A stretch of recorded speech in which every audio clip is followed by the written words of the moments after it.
take the penny that compounds or doubles every day, all day, every day, right? Oh yeah, because that's consistency. Yes, and then it's easy. Pull up your calculator right now. It's 10,000. 0.01 times 2, and then just equal, and do that 31 times, right? And it would be awesome if our money compounded every day. Oh boy. Right? If it doubled every day, I think people would be dumb not to invest. But unfortunately, it's not that instant gratification. It does take time. And so I really like that rule of 72. And if you have money that's sitting on the sideline, and you're like, maybe I should invest it, but why? I don't. What does that mean for me? Hey guys, this is Give Us It Podcast. This is season 6. We're hitting the trails, we are climbing the cliffs, and we're grabbing every bit of adventure before the snow flies. It's about pushing the limits and connecting with inspiring people on and off the trail. So strap in, come along for the ride. This is Give Us It season 6, where the climb and the conversation both connect.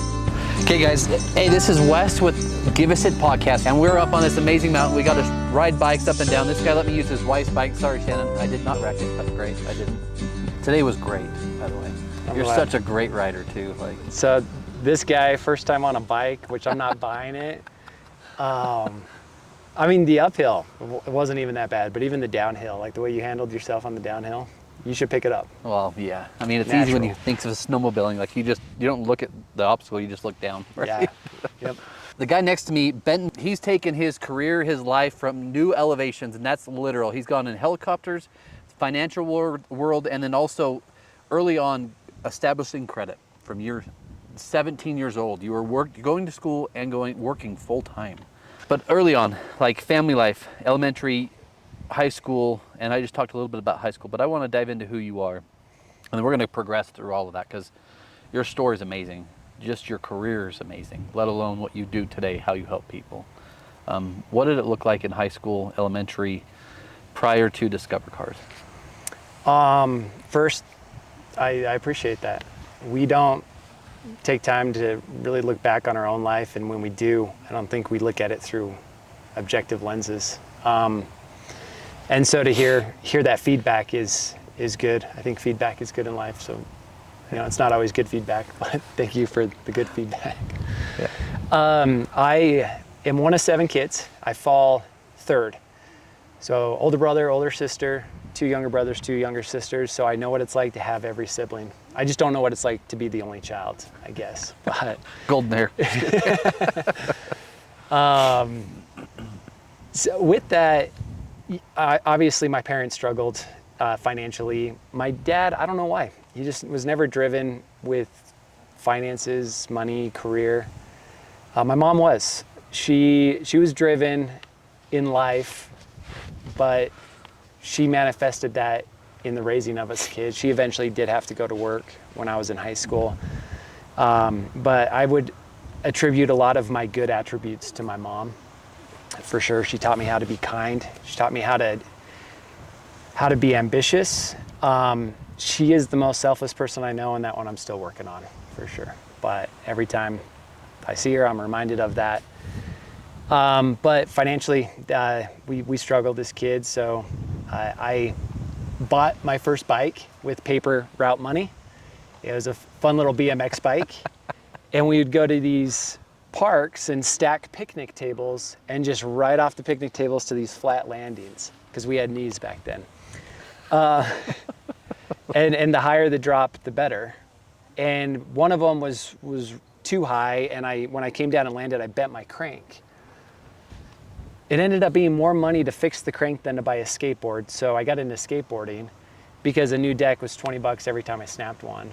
Yeah. And that was my release in high school, was skateboarding. I would wake up early and do my chores before going to school, so when I got home I could just go skate, grab the skate and go. And I did a lot of it by myself, but I made friends with it too in the neighborhood. I had older friends who could drive. We'd go to Sandy Skate Park, and that was our jam. And then I finally upgraded from the paper route to working as a janitor at the high school that I went to.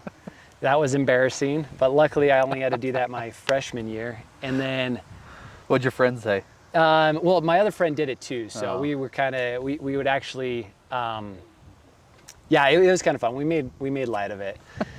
Then I got a job at Shopco, and that was my first like big boy job, making, I think it was like $5.30 an hour.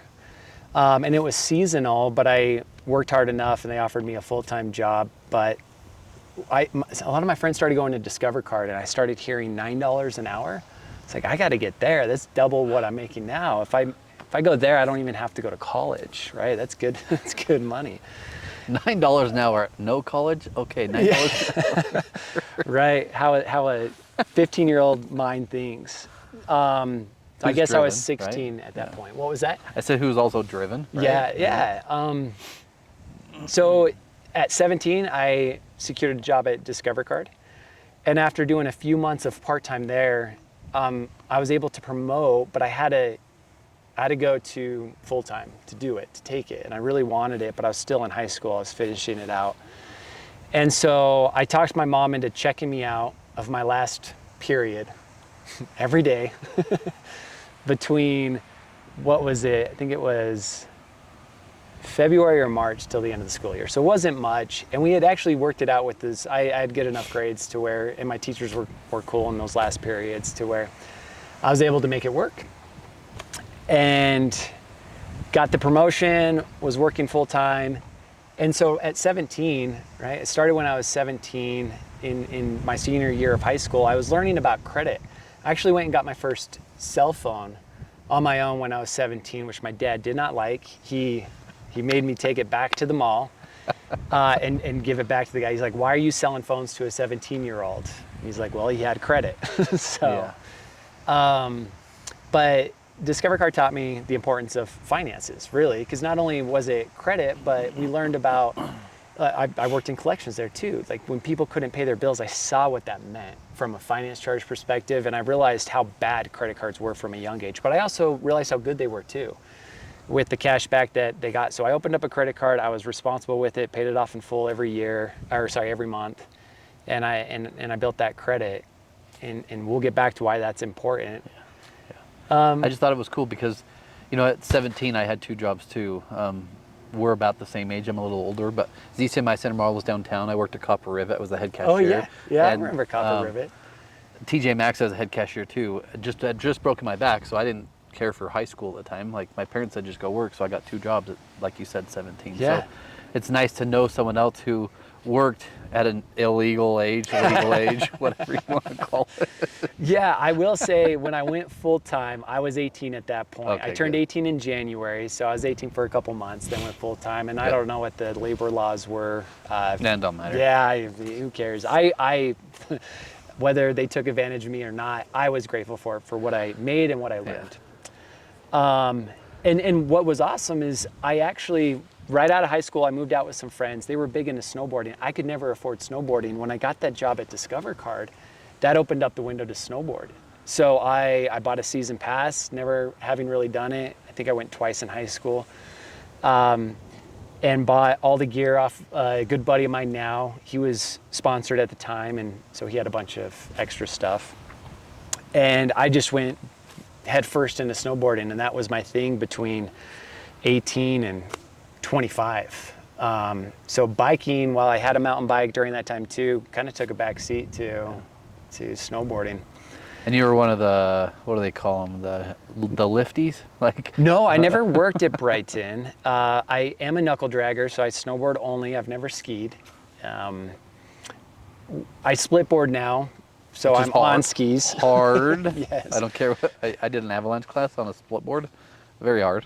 Yeah, you're doing it for the downhill, just like biking, right? Uphill's hard, we do it for the downhill. Going back to Discover Card and learning credit, and then like transitioning from high school to college, I moved out with my friends. I couldn't rely on my parents, so it was important that I had money in the bank to pay my rent, to pay my car bill, to pay insurance, medical and auto, like everything was on my own, my phone. And all the while too, it's like, I need to go to college, right? I need to figure out what I'm doing. And luckily Discover Card offered tuition reimbursement. So that opened up the window for generals. And then I really found I liked philosophy. I took a lot of philosophy classes as I started going down that hole.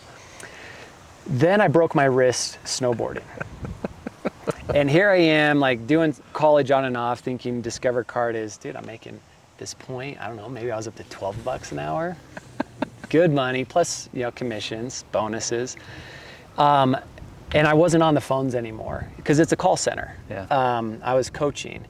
And so I thought like I would be okay to do this for the foreseeable future. But when I broke my wrist, I somehow finagled short-term disability because I couldn't type. I was in a cast like this. I had to have surgery on it. And the doctor's like, well, yeah, you're not going to be able to type. So wrote up short-term disability. That's how I type anyway, right? I doubt that. But that's okay. I've dialed it in.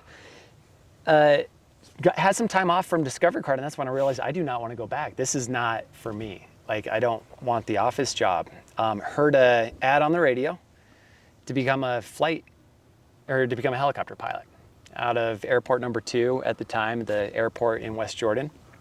Utah Helicopter or whatever it was called. Yeah, Utah Helicopter was the school. So good on them for the marketing. I had a friend going to flight school in Washington at the time for airplanes, and she happened to be in town, and I told her I had some interest in this and asked if she would go to the school with me to check it out. She agreed. She knew the questions to ask. I was in a cast, so I couldn't do a demo flight, but we put it on the calendar for me to come in and do a demo flight once the cast was off. So that set that in motion. Went back to Discover Card, kind of with this on my mind. This was also when Hurricane Katrina happened. And so I was seeing the rescue efforts with the helicopters. And I was like, that's cool. Like, that seems That drives meaningful. something here, yeah. right? So I finally got the cast off and was able to go in for the demo flight. But before we went out, what they do is they have you fill out the application to see what you could get approved for financing. 20? I'm 20 at the time. And just to paint this picture, remember I'm a bum snowboarder. You had dreads. Dreadlocks down to my shoulders. And I'm like, sure, let's fill it out. Let's do it. And they're like, do you have a cosigner? And I like, my stomach dropped. I was like, I didn't even think about it. I was like, well, I guess my parents could maybe cosign, but I knew their credit wasn't good. Their debt to income wasn't good. Like, I'm just thinking, I don't know if that's going to help. I can't imagine it. It might hurt. And so I just asked, can I apply for it on my own and see? I just want to, like, and then if it doesn't go through, I'll ask my parents. So I went out for the demo flight. I come back and I walk in the office and she's like, well, this has never happened. You've been approved on your own for $60,000 of student loans. That was enough to get started. It wasn't enough to finish. All in, it's about 120, but that got me far enough along to where I was able to, I was able to hack it after that to see it the rest of the way through. But it was because of Discover Card that it made that possible. This was 2007 too, so timing Was bad. was everything, right? Yeah. Like from a lending yeah. perspective, it was good. Like I wouldn't have gotten the loan. Oh yeah. Looking back on it. But yeah, fast forward when I finished flight school and now you turn around to become an instructor to teach, that's how you build your hours to move on to the next job. No one was getting loans. No one was going to flight school because of the great financial crisis. So that kind of put a pause on that. I was still at Discover Card at the time. Well, and I mean, let's run back through this. Yeah. You were UVU. Yes. You were flight school. And you were at Discover Card. Yes. 3 full-time career jobs in general at one time. Yes. How So was that? the $60,000 student loan came with the caveat that you went to an accredited school. Yeah. Right? Because I'm at a flight school at an airport. So yes, I did have to roll into UVU's aviation program, do their online courses. I was doing flight school Monday through Thursday, 4 hours a day, because I just wanted to bust through it. And on top of that, working, I floated back and forth from what they call flex time, which is 30 hours a week, to full time, 40 hours a week at Discover Card. Still 3 jobs. Yeah, essentially. And the hardest part was when you finish your licenses, like once you get done with commercial, you start working on your certified flight instruction certificates, and now you have to start building lesson plans. That was very much school. Putting together these lesson plans that I would then use to teach students about weather, aerodynamics, air traffic control, the FAR aim, the regulations. Yeah, I was a very busy 20-year-old. So between 20 and 22, I didn't really have much of a social life.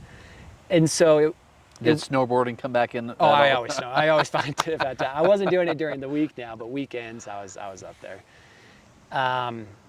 And also if it was a bad weather day, we weren't out flying anyways, so I could take that school day off and go snowboard. So at 22, when I finished all the certificates, I was now ready to turn around and teach, and there were no students. I look back on it, and it's probably a good thing that I was able to take a breath. I did some traveling, got a little bit more stable in life. I saved up money in anticipation of what was next, because this isn't what they tell you, is after you take on $120,000 in student loan debt, that you have to pay back at interest. you have to pay, yeah. And once you're out of school, it's not deferred anymore. So I was still taking UVU classes just to defer some of them. Now you turn around and you become an instructor and you teach at $20 an hour. So there are no students, 2 years off. It's starting to pick back up. I take a job up in Idaho Falls. So what that meant was I was living with my girlfriend at the time. She's now my wife. So I wasn't having to pay for rent. Moving up to Idaho Falls, had to pay for rent. With the Discover card, I was hoping that I could work that and a flight instruction job, since I knew I wouldn't be full-time flight instruction as it was slowly ramping back up, but I had to quit. So I lost my medical benefits, I lost my guaranteed income, and I moved up to Idaho and rented a place initially from this crazy lady. And then I got out of that real quick. But I was making $20 an hour whenever I had a student in front of me. I was maybe 10 hours a week at best with a student in front of me.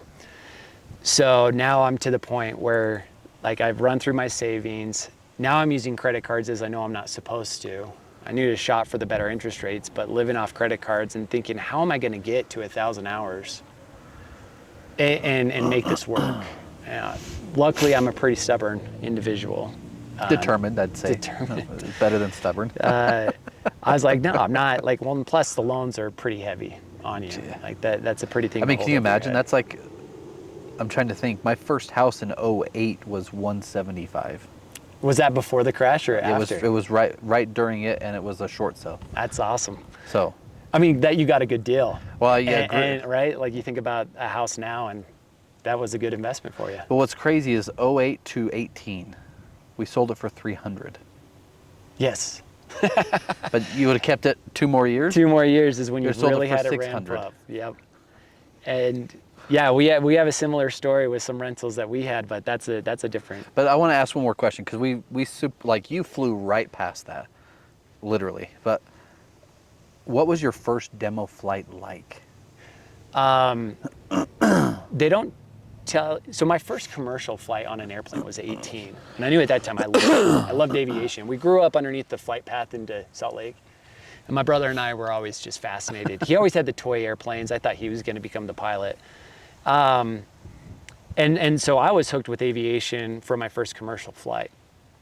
In a helicopter, the weirdest thing, and it was summer, so doors were off, is when you pick up into a hover and you're not moving forward. When you're doing vertical flying and you're like, we're doing it. And we're not going 120 miles per hour. Like it's crazy to be up in the air and not moving, especially when you have the doors off. I was hooked. And then you get that acceleration forward and then you pop up. It's. I just it's wanted people surreal. to understand what that's like. A, to want to do it, right? B, to be able to be approved, and then to actually take that first step, and you're like, whoa, we're going. That rush, it's got to feel amazing, right? Yeah. Even today, if you were to get back in one today, I'm sure it would feel like all over that all again. You'd be like, I'm hooked. Like it's. There's, on the bike, when you hit those berms, right? And you're kind of leaning into it. The cool thing about a helicopter is you make the trail. You can do that when and however you want, at whatever speed, at whatever bank angle. And so to me, there was a lot of correlation between biking and flying. especially when I was flying out of Moab, because right when I was done flying, I'd go biking. On the Red Rock down there, that's Yeah. beautiful. Oh, and like all the canyons Oh, that you yeah. drop into. And you know, you could stand that thing up and do an ag turn, and yeah, it's fun. It's Sorry, I didn't mean to detour you. I just wanted people to hear like the deep-rooted passion in that first flight all the way through. yeah. Right? Yeah, you have to have it, because even to this day, for what you spend to go through flight school and what the top pilots make, it's not a good ROI. And I think a lot of that just stemmed from a lot of military pilots. Vietnam came back from Vietnam. They had a retirement from the military, but they also had a license and they wanted to keep flying. And that was right around the time that a lot of these rural EMS jobs started popping up, because they knew that they could hire these pilots for $40,000 a year. Yeah. They didn't need to pay them a lot. The problem is it's to run a profitable flight school, you know, and the cost of a helicopter, the cost to operate it, the cost of fuel, you're hard pressed to do that for under 100,000, and that was back in 2007. Yeah. So it's really hard to get in it. So you really have to be passionate about it, and you're doing it for the flying. You're not doing it for the career per se. But you made a career out of it, or you made not necessarily a career, but you made it a stint of your life. Yeah. Oh, it was a career. I was full-fledged, a helicopter pilot. So once Idaho Falls, again, timing towards my 7 months of living there, I think I had built a total of 130 hours. I'm like, dude, how am I going to do this? I'm at 420 total hours now, and I got to get to 1,000, and I'm losing money every month. And luckily, around that same time, the VA opened up flight benefits to their as part of their VA benefits. So those that were coming out of the military could apply their VA benefits towards flight school. And because of that, there's this huge influx at a flight school here in Salt Lake called Upper Limit. And a buddy called me who was working there, and he said, hey, we need more instructors. So that allowed me to move back to Salt Lake, move back in with my girlfriend. Yeah, it took, you know, expenses down. I was working 14-hour days. I was flying as much as I could, because when you come from what I came from, you don't know how good it's going to be good for. Yeah. And I was able to hit my 1,000-hour mark a little over a year after starting at that job. So just before we keep going, just 'cause I don't want to detour you, but someone starting something like this today, like you already said it, you've got to have passion, you've got to have drive, but what would you tell someone trying to get in today? And I've had conversations like that, and I'm more than happy to meet anyone for coffee who's thought about flight school. Alex Tonk, who is on your crew, Yep. she's one of them. You know, I chatted to her, and I am very honest and say it's not easy. And the school is just half the battle. Yeah. And case in point, you have these guys from the military that are coming and their whole school's paid for. Maybe 20% of them stuck with it after that to build their hours to make it a career. So it was a high dropout rate, because it's not about the school. The hardest part is turning around, building the hours, taking the pay cut from wherever you're currently at. And so you just have to really want to do it. Don't look at the numbers and say, hey, does this make sense financially? Because you're not going to find it. But as a financial planner, there are plenty of things. Like, you shouldn't bet the farm on it, and you shouldn't, you know, I was 20, and when you're young, you have time to recover. But if you're 40 and you're like, that sounds like something I want to do. You're 40, you have a family, you have kids or whatever. Like, I mean, it's different. And you're going to put your whole net worth into it. That's where I'm not saying don't do it, but just know that what you're getting into. Yeah. Sorry, I didn't mean to detour. I just wanted you, especially with your current history today, to tell people what it's really like. Yeah. And the flight schools are getting better. They're a little a bunch of vultures back when I was getting into it. They're like, we don't have to pay these guys. Like, I was W-2, but only getting paid for when I had, so I couldn't expense anything, but I was on, but I didn't have benefits because I wasn't full time. And I'm like, I don't know how they got away with that, but that's a different story. Got the 1,000 hours, got a job at the Grand Canyon doing tours.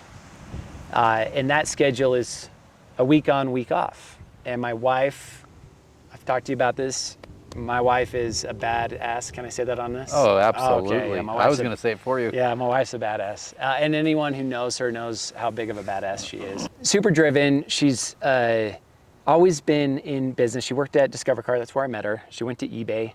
Now she's currently at Podium. And every job that she's worked in, she's always dedicated to the company. She moves up. She makes good money. I never wanted to take that away from her. So what, we're going to move down to Tucson, Arizona, take that away from her so that I can be home every night? No. So it was always under the pretense of I drove 8 hours to the Grand Canyon. I was there for a full week. And then when I got off, I would drive home and I would be home for a week. And I did that for almost 2 years at the Grand Canyon. Then I went to EMS, Emergency Medical Services, and it's the same schedule. Week on, week off, 2 weeks on, 2 weeks off, and you're always in these rural areas because that's where they need the helicopters. I started off on the Indian reservation, definitely not moving my wife out there. And that company that I went to, they shut down 4 of the bases that I worked at. So you definitely don't want to uproot your family, go to a base and then have it shut down 4 months later. So that just added to why we never moved to where we worked. I finally got a job in Glenwood Springs, Colorado. We saw that as a spot where we could have moved to. That actually is a really beautiful town, but she also had just started at Podium, and she's made a good career for herself there. So I didn't go that route. And essentially what I'm getting at is from 2014, when I started at the Grand Canyon, all the way up to 2021, I was gone half my life. Yeah. And you don't choose your week on or week off. Memorial Day, Labor Day, 4th of July, Christmas, those don't exist as holidays. They're just days. Yeah. Our days that mattered were go to work days and come home days. Those were the only days that mattered. We had no weekends, weekdays. And the hard part about that too is I'm 12 hours on shift and then 12 hours off, not enough time to drive home and make use of my time there. So you're only getting paid for half the time that you're there. But you do have the ability to go out, and this is when I was working in Colorado and Moab, getting out and biking a lot and golfing a lot, snowboarding on those 12 hours off and making the most of my time. Yeah. And it made me realize too that these things are so fun to do. But doing them alone, it's different. And so a business owner starting out today, also doing the same thing, working their tail off. How important is it because you guys weren't married in 14, you guys got married in 15, I Yes. think, right? Yeah. So you guys worked together from 09 to 15 before you got married, and 15 to today, so that's 10 years. Yeah, we started dating in 2010, technically, and then like really together 11 to 14, 15, but yeah. But how important is it for a support system, spouse, girlfriend, husband, doesn't matter which, right? But for them to be on board with the thing that you're trying to do. Also for you to be supportive in her role at the company she's working at. Right? Yeah, it's cliche, but 1 + 1 = 3, right? In that, it is.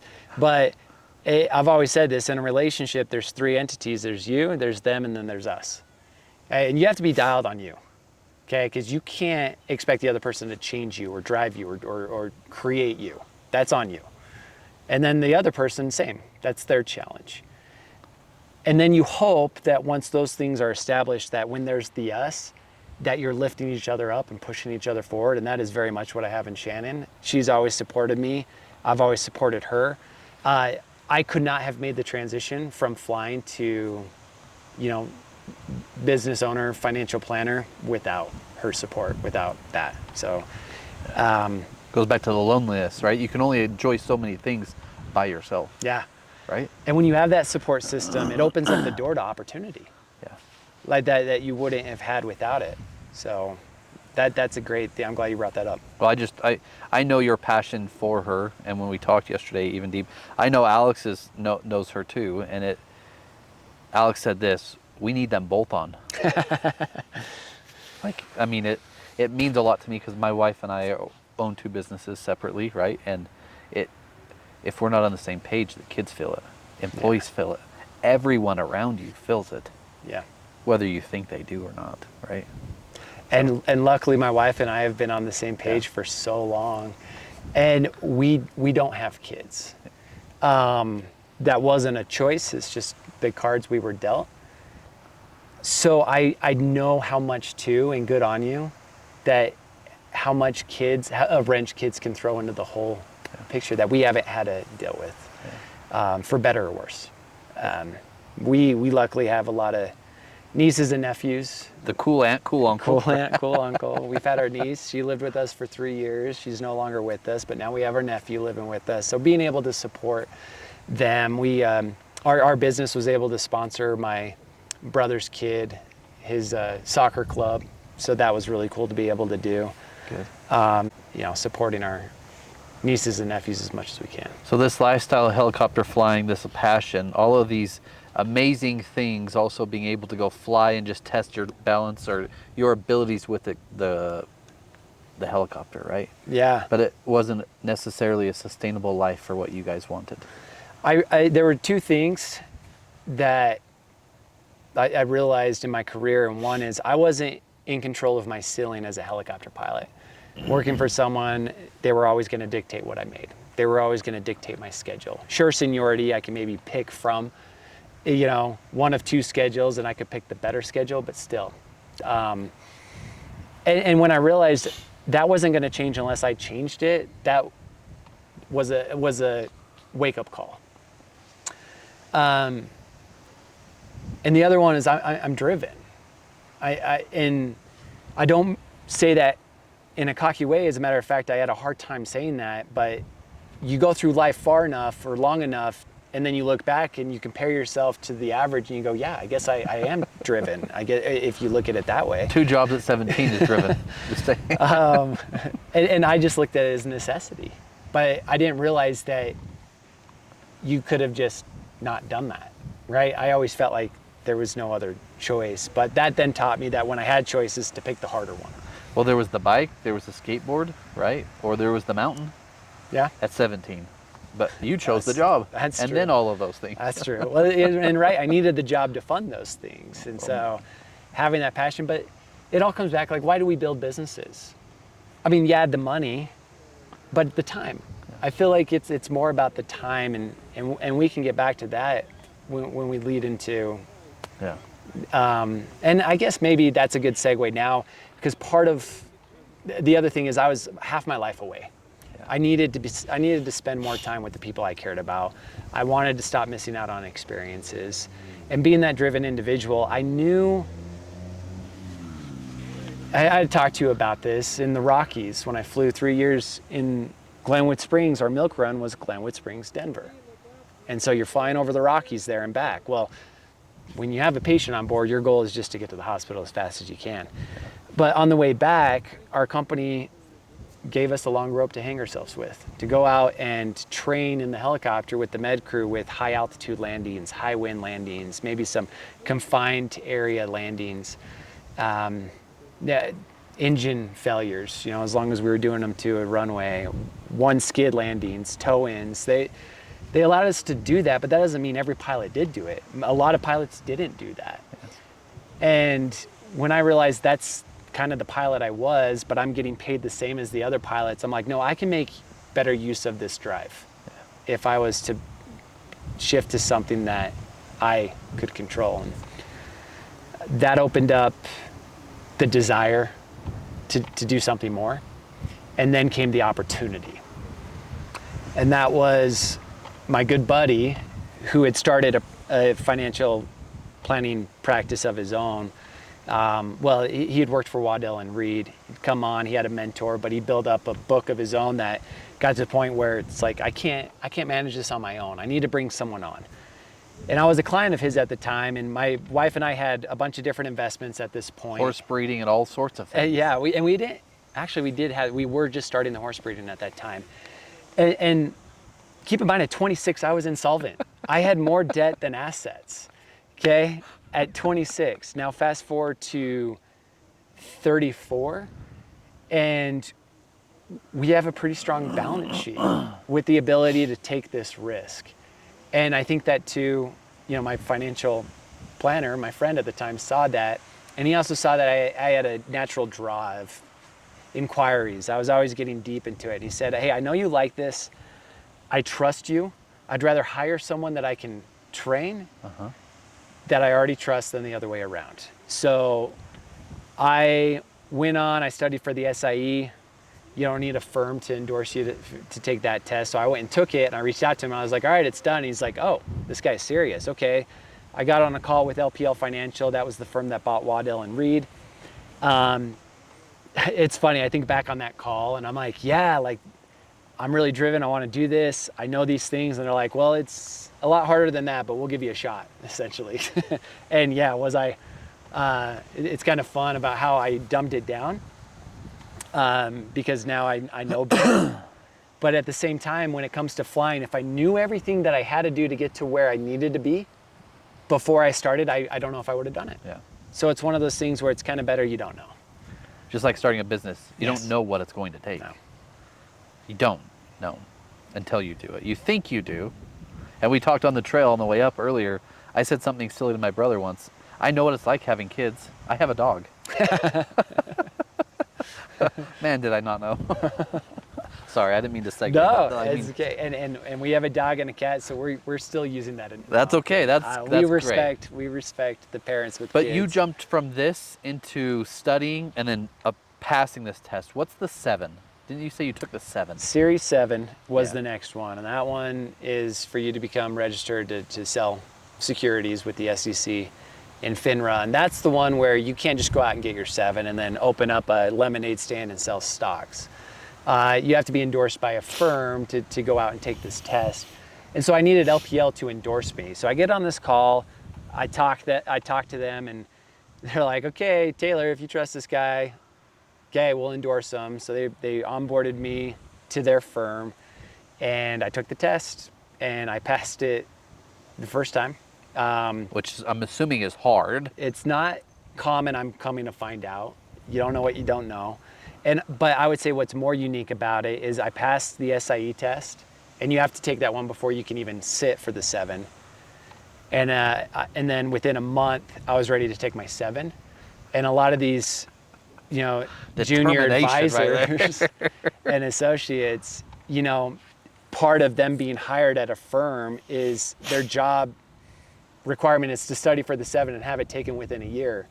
And it's crazy to me learning now how many don't get that accomplished within that year, and they have to let them go. And I was like, wait, people take a year to study for that? But I will also say what helped me a lot, I was older than a lot of the junior advisors that are sitting for the 7. And so as I'm reading through the Series 7, there's a lot of stuff that applied to us directly that I came from a place of genuine curiosity in wanting to learn more about it. Okay.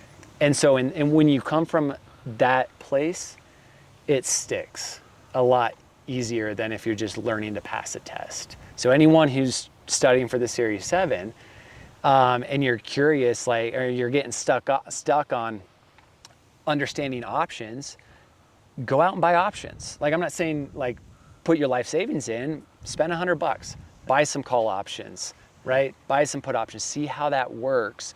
Obviously, and if you're studying for the 7, you know what this means. Make sure they're covered so you're not at risk for more than what you put in. Yeah. But those Don't are the spend sort of what things you can't afford to lose. Yeah, absolutely. Right. That's always the case in all things. That should be a principle everyone uses, unless it comes to buying a bike. 10 grand. Just kidding. So yeah, make it. We were in limited partnerships at that point, right? We had started the horse breeding business at that point. I had worked for several companies with 401ks and HSAs, so I had that experience from the employee side.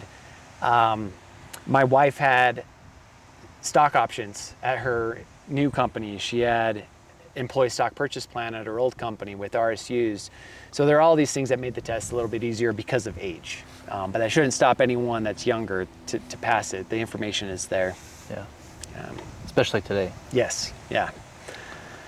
So yeah, I passed that and then got onboarded, and I just started with helping him with the book, servicing clients, reevaluating investment allocations, and just learning the systems, how our CRM system, our client works, which is where we place trades and the account assets are managed how to open accounts, how to add beneficiaries or change beneficiaries, all that stuff. All the while, I start going out and I start selling myself. Like, hey, I'm a financial advisor, like work with me. And it's crazy to think back then how many people said yes with how new I was in the business. And I'm so grateful for those people because that allowed me the momentum and the drive to like bring on enough. And the best way to learn is doing it, yourself. But then there's also things that you can only learn, like as a financial advisor, from working with clients, being in face with clients. And one of the biggest is, yes, returns matter, but you're managing people's life savings. Yeah. And so it's what it means to them. It's the emotional roller coasters that market downturns bring. And it's about having a plan in place so that you can get through that emotionally, so you can stay invested.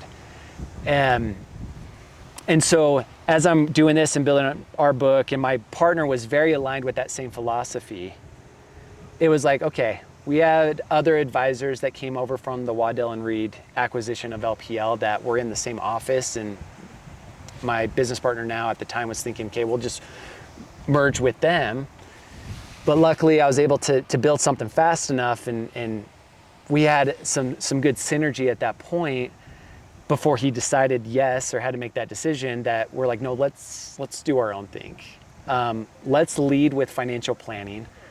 We offer investment management as well, and we actually have a really great chief investment officer team to help us with the investment management. But leading with planning, building someone a plan, doing tax planning, estate planning, risk planning, looking at insurances, retirement planning, cash flow analysis, that's the stuff that really is impactful. And leading with that first, we got on board. We created Rise Wealth Management and Planning. He has since brought me on as partner, and it's been exciting. It's been ebb and flow, but I can tell you my level of happiness. It's crazy going from flying helicopters to an office job. You would think that would move you back, but you talk to any of my family and friends and they'll tell you you're noticeably more happy than you were before. There's 2 points I wanted to touch on. I didn't want to derail you again, but I'm going to say this. You said, luckily I was able to build these clients. Maybe luck was there at 17. Maybe luck was there at 20. Maybe luck was there in all of these different steps, but look at what you've achieved. I mean, the first test to the 7 in a month, or whatever it took. First test was a month, and then the 7 was a month, so two months. Okay, takes people a year to even try to do this. Helicopter pilot, let alone saving people's lives and flying anywhere, and then going out to do, you'll let me hang myself, but you'll let me actually go do it in these squalls. You'll let me go do it in these updrift areas like this. Okay, I'll go try it. Like, luck has a little bit to do with it. I'm going to say a lot, but your skill, your drive, your talent, your passion in everything you do. Yeah. Even here biking today. Just your education for me on this mountain today. Yeah. Like, it's amazing who you are. I'm grateful to know you already. And it's amazing what you do for your clients. Thank I you. think it's really amazing. Thank you. My good friend, he was the best man at my wedding. He told me, it's got to have been like 10 years ago now. And he said, luck is when preparation meets opportunity. And so when I say luck, I do say it in the sense that everyone thinks about it. Yeah. But I also, in myself, when I acknowledge what that luck looks like, it's more of that preparation that met the opportunity. And opportunity, you don't know when it's going to present yourself. So the luck is that I prepared myself and was ready when the opportunity came. Yeah. The irony is the opportunity, I guess, could have come even earlier, and then I would have been luckier. I don't know. Or if the opportunity came later, I still would have had luck. It just wouldn't have manifested itself until later down the road. And so if you're prepared and you put yourself in a spot to be prepared for the opportunity, you will have luck, because it's just a matter of time before that opportunity comes. And I love that, because it also flows right through what you do today, how you help people prepare for that, right? Yeah. there's a lot of noise in the stock market. And I read it just the other day on a LinkedIn post, and I loved it. It was someone who was talking about CNBC. Are you familiar with that network channel, the financial markets? They have the tickers along the bottom. Don't confuse it with CNN or NBC. It's CNBC. All right, we're not talking politics out here in the slightest. Okay, it's all markets. How are companies doing? How are their earnings? Where do we see the economy going? And the post was talking about how it's marketing, and it's there to create confusion in the stock market because I know there's no commission fees now. Do you? I don't know. Did you ever buy a stock pre-2020? Yeah. You had to pay a commission to buy it. Yes. You had to pay a commission to sell it. It made you think twice before, buying or selling a stock. So I think it was good. And now there's commission-free trading. But there's pay-for-order flow. And so there's these small margins that these broker firms are still making, or the broker dealers are still making on the trade. So the more they can get people to trade, the more profitable they are. And so if they can cause worry in the market, that trading is good for them. And I was like, oh, I've never thought about that. Not my words, right? But it made me think, yeah, it's true. And what do we do for our clients is to help quiet that noise. Now, it will never be eliminated, but it will always be there. And more importantly than what it is, should be the question, how does this impact you? Yeah. Okay, and let's dive into your plan. And what I love about the software we use is when we're running a Monte Carlo and we're looking at a probability of success, we're taking in market volatility. We're taking in sequence of returns. Great, like this plan looks good, but what if the market crashes right when I retire? Guess what? That's one of the sequence of returns that we ran. Because that's baked in. We're using historical data. How many people retired in 2008, 2009, 2010? Not as many people as probably would have if that crash didn't happen, but some people still did and they were still okay. Yeah. And so we're building our plans to say, okay, even if we have poor sequence of returns, you're still going to be okay.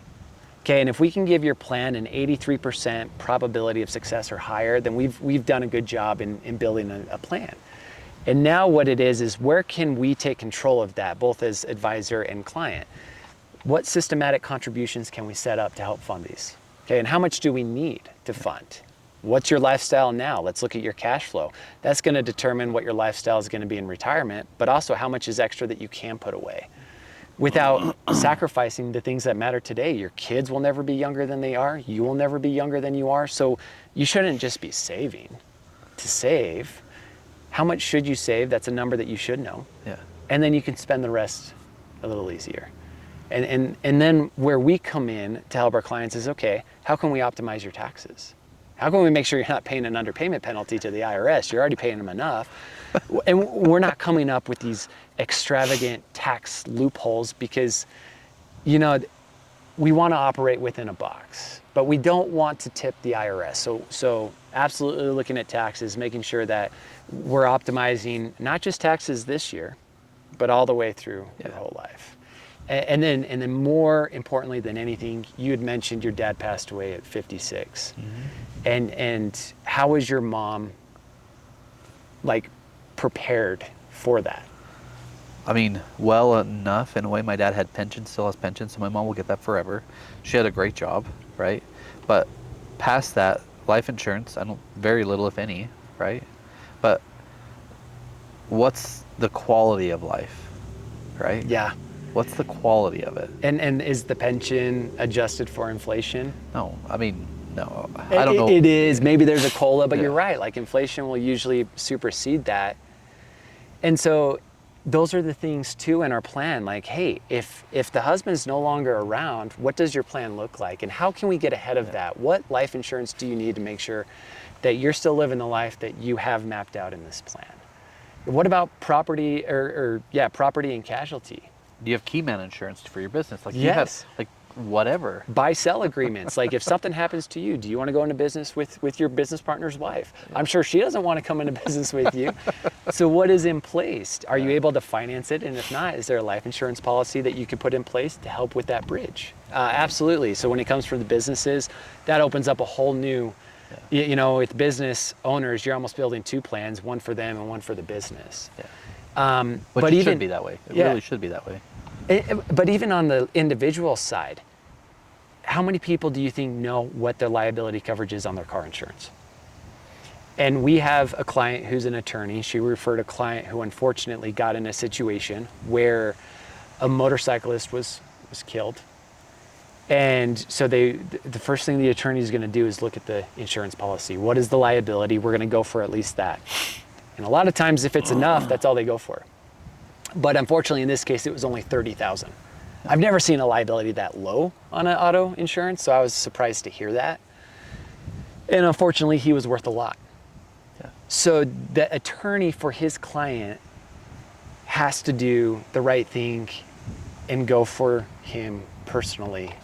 And so do you have your insurances in place to make sure that something like that doesn't derail everything you've been building?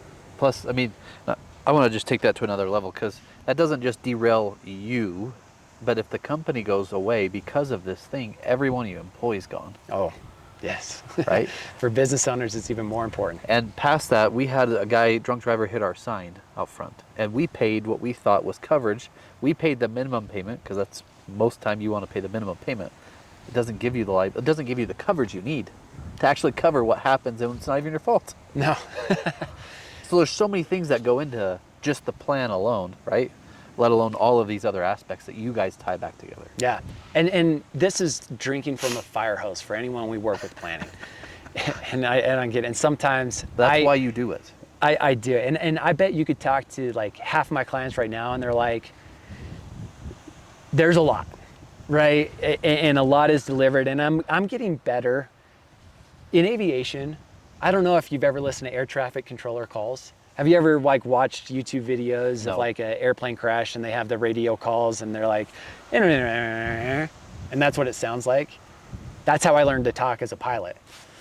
You know, it's like, who was it? Grand Junction Tower, helicopter 462, coming in from the east, 62, landing at, St. Mary's Hospital, currently 7,600, and you just ramble it off as quick as you could. And all the aviators out there are going to be like, what? I've been out of it now for 3 years, 3 years, and it's crazy how quick you can forget it. But they will agree that yes, that's how we talk. It's quick. Yeah. It's garbled. That's not how you talk to clients in financial planning. And so I actually have worked on, and I'm still not there yet, but learning to become a better communicator. And anyone watching this YouTube video is already going to be like, dude, you talk too much, right? No, stop that. like the percentage, and so working on like talking less, listening more, but more importantly, when I deliver information, delivering it in bite-sized pieces, and understanding that how I see it is not how someone who's first coming to the table is seeing it, because it's so much to them. When we practiced engine failures, for example, in flight school, Imagine.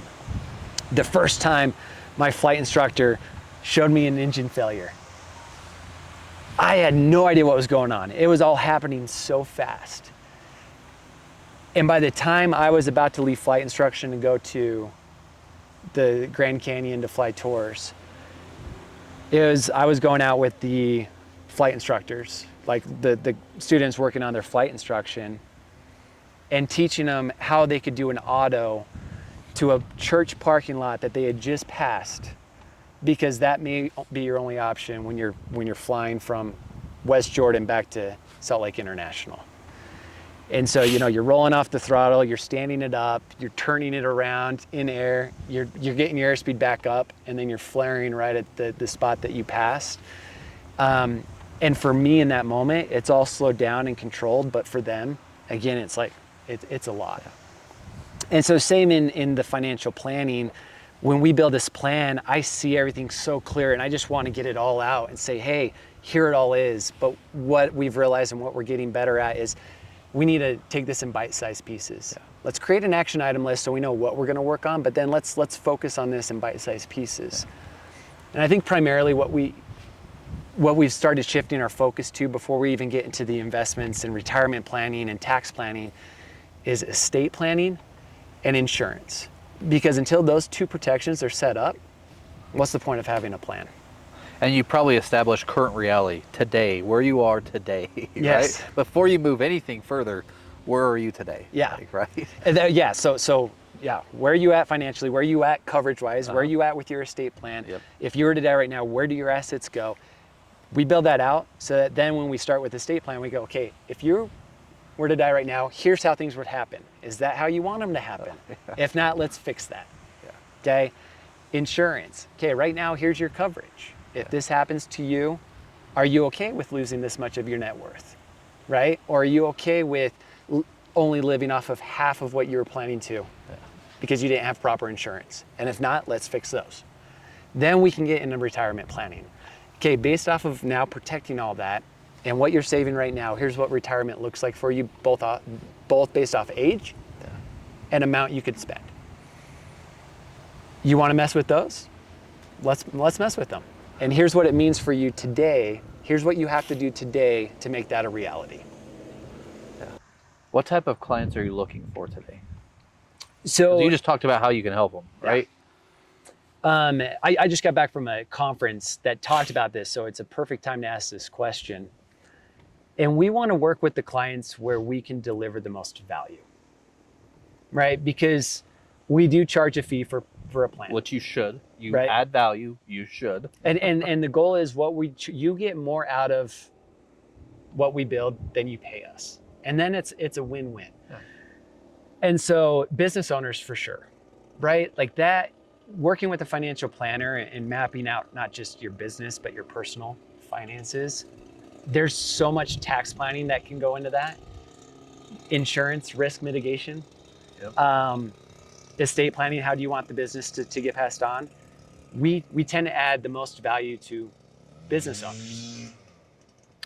At the same time, there's a whole range of other people we can add value to. And I would say the most value comes for those who are in a good financial position. I'll give an analogy of biking. There are people that have never been on a bike, right? And probably would be lost and wouldn't get on a bike unless someone told them, hey, you should, we should go. And they really pushed them.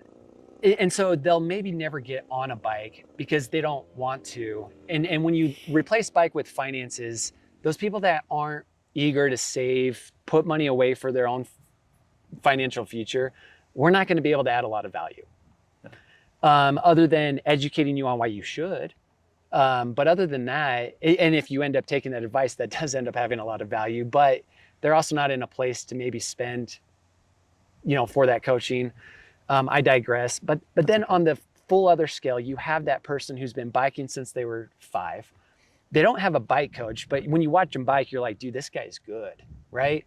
And you know that if they were to work with a coach, maybe they could dial in some things, but they're going to be okay regardless. Could they use a coach? Could those people that have built a nest egg of wealth that are going to be fine financially, could they benefit from a financial planner? 100%. And we could add a lot of value to that. But I would also say in the middle is where we add the most value because we're both coming, right? This is now the husband and the wife. Yep. Hey, I know I need to save and I've done this. Look at this. Here's me. Here's us over here. Like, hey, we've created a firm that knows how to create value and bring value to really accelerate where you're at. Come together and now we can build a plan that really accelerates them.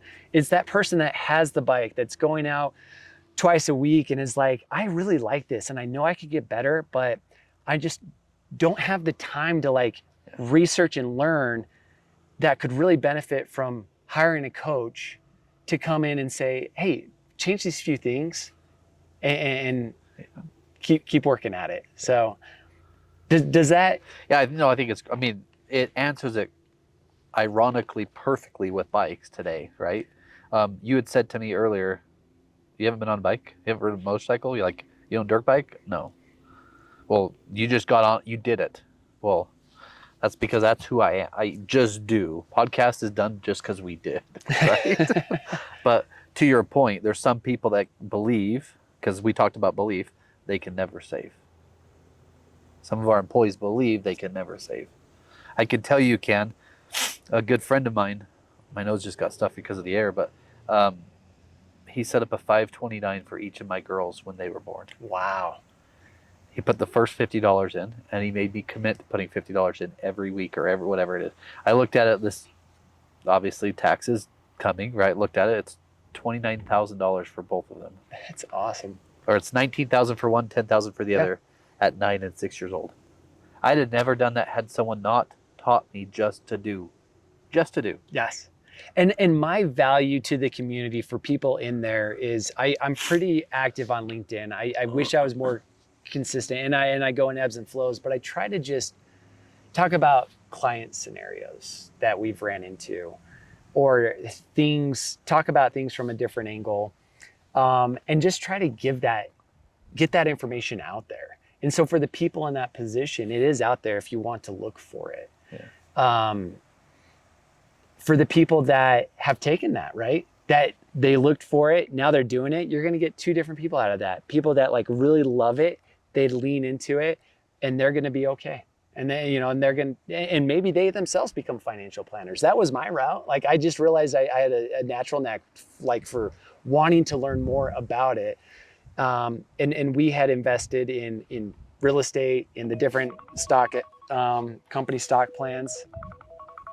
But I mean, it even runs back to like your childhood. Like you said, your mom and dad, arguably like mine, didn't have a great relationship with money. Then Discover Card, you're like, I don't want that. No. I don't want that. You built credit, and you were approved at whatever age, 20 something, for flight school for $60K. And I couldn't have done that. We talked about this. If it was 2 years later, I don't know where I would have been in life. But preparation meets opportunity. I would have been prepared for something. Yeah. Who knows? Maybe I would have gotten into financial planning earlier. Yeah, but even then, look at the experiences that came out of that. Yeah. Like all those things, plus the time, arguably the time that you and your wife spent apart brought you guys, we don't like that. We want what we want, right? Yeah. And then we talked to yesterday about the penny versus the 31 days or 3 million, right? Yeah. Penny, 31 days or 3 million. Yeah. And obviously the compound, if you do the math, which I don't have my calculator out here, but take the penny, that compounds or doubles every day, all day, every day, right? Oh, yeah. Because that's consistency. Yes. And then it's easy. Pull up your calculator right now. It's 10,000. 0.01 times 2, and then just equal, and do that 31 times, right? And it would be awesome if our money compounded every day. Oh boy. Right? If it doubled every day, I think people would be dumb not to invest. But unfortunately, it's not that instant gratification. It does take time. And so I really like that rule of 72. Yeah. And if you have money that's sitting on the sideline and you're like, maybe I should invest it, but why? What does that mean for me?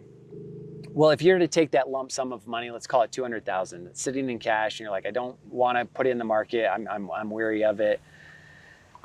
Well, past performance is not indicative of future performance, but since inception of the S&P 500, it has averaged over 10% every year. Average. You're going to have years where it's down, years where it's really up, but average more than 10. But let's use 10. Probably up right now too. So let's use 10%. And what this rule of 72 is you take 10, and you divide it, or 72, and you divide it by your rate of return, which is 10%, and you'll get the number of years it would take for your money to double, which would be 7.2. 72 divided by 10, 7.2. So if you had that $200,000 invested 7.2 years ago, and the S&P was average, you would be at 400,000. Yeah. Now, that's why it's hard for people to invest initially, is because if you invested $10 and waited 7.2 and it's only 20, that's not going to feel that great, right? But if you can just stick to it, just like with your podcast here, where it's like, no, we're going to record, right? Anyone who does content on social media platforms, they know it's all about consistency. Investing is no different. If you just constantly put money in, you don't even have to, look at it, provided either someone's managing your investments for you or you know what you're doing, and just let it grow. Eventually, right, you'll be at 200,000. And over the course of 7.2 years, your account will have grown more than what you're able to even put in. Yeah. And that's when you know your money is making more for you than what you can contribute. And still contribute, always still do that. But that's a great place to be. And then you'll be looking at 400 and you're like, I can't ever fathom this being 800,000, right? Give it 7 years. 7.2. That'd be sooner than that. Yeah, but again, and we'll be clear, we don't know what to expect from the market. And that's why people are always weary. Yeah. Because it's like, this time's different. This time's different. I want to go 3 questions and we're done. First one is, what's the craziest helicopter recovery or story you can give us right now? Oh, man. I spoke to you on this one, and the reason why this one's crazy is just because of the aftermath. And it was just the Easter weekend, got a call out by Goblin Valley. We took the flight. I was flying out, and it was just a squall line, and it wasn't thunderstorms, but this front was moving through, and it was picking up so much dust that you could just see it in the air. And Kind of like what hit Arizona a month ago or 3 weeks ago. yeah, and I wouldn't say, it wasn't so bad to where we couldn't fly through. Visibility was still good. It dropped for sure, but we're still able to get through. But now it's like, you're in this front. So winds are very unpredictable and very aggressive.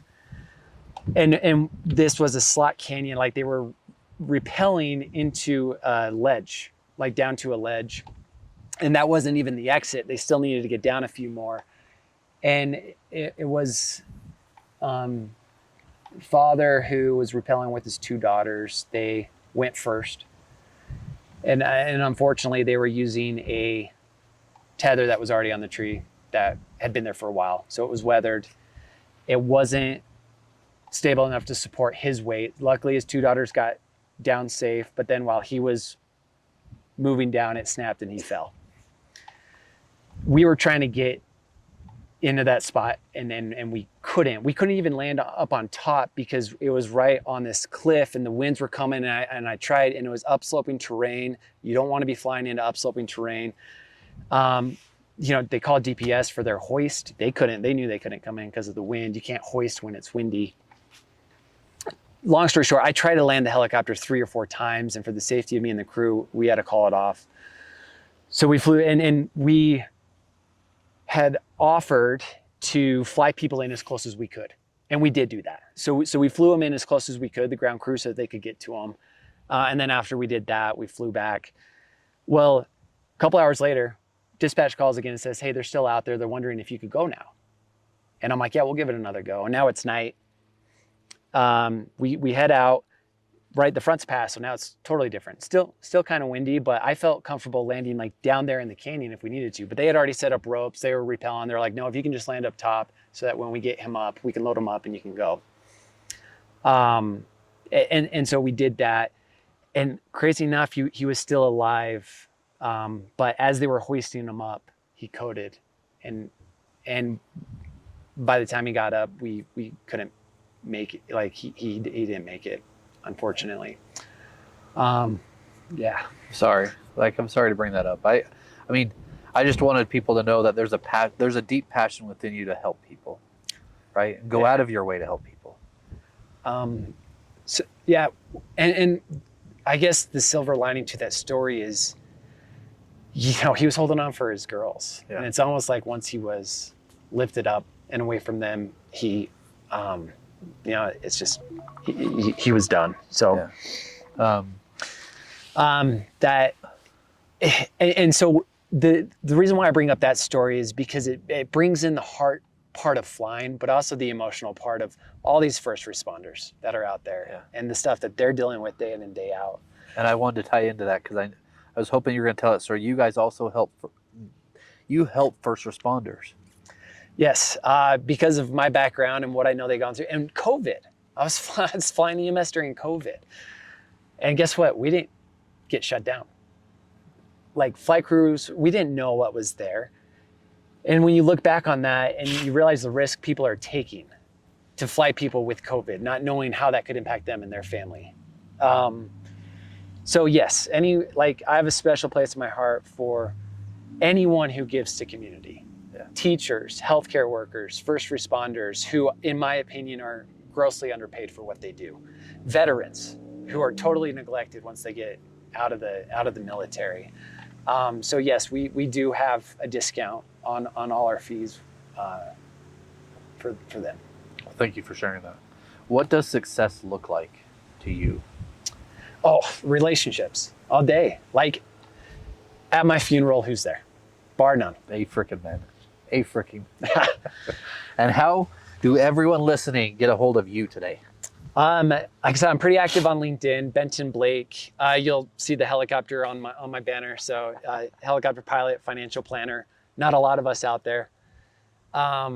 If you ride the mountains here in Utah. I'm out here quite a bit. I've met quite a few clients through biking networks. And I love working people with similar interests. But LinkedIn and then our website, Rise WMP, right there. But LinkedIn is the best place to shoot me a DM. Okay. And what was this experience like for you? Dude, the fact that you put this together, never biking before, okay? Bringing out one person who bikes on and off and another guy who's never biked before and them saying, yes, let's do this. Really cool. And I love sharing my passion of biking with people. I love doing things outside. That's what life for me is about.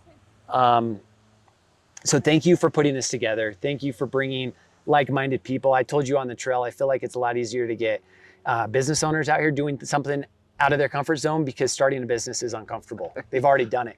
And they've put a lot more at risk than, most people understand. Yeah, like your body. I mean, and yes, I guess if you crash, you could break bones, but the reality is your level of risk on biking is what you put into it, so you can maintain and control that. So I'm stoked you put it together. Thank you for having us. Yeah. Thank you for having me on the podcast. I hope I added value. I mean, thank Alex because she's helped put this whole thing together. So I just want to say thanks from us, and seriously, the education side of just this, let alone the financial. Anyway, you're an amazing person. So thank you. And thanks back at you. Well, yeah. Guys, this is Give Us It Podcast. This is season 6. Share this with someone who needs to get in touch with him today. And if you want to know anything about flying, reach out to us. Thanks, guys.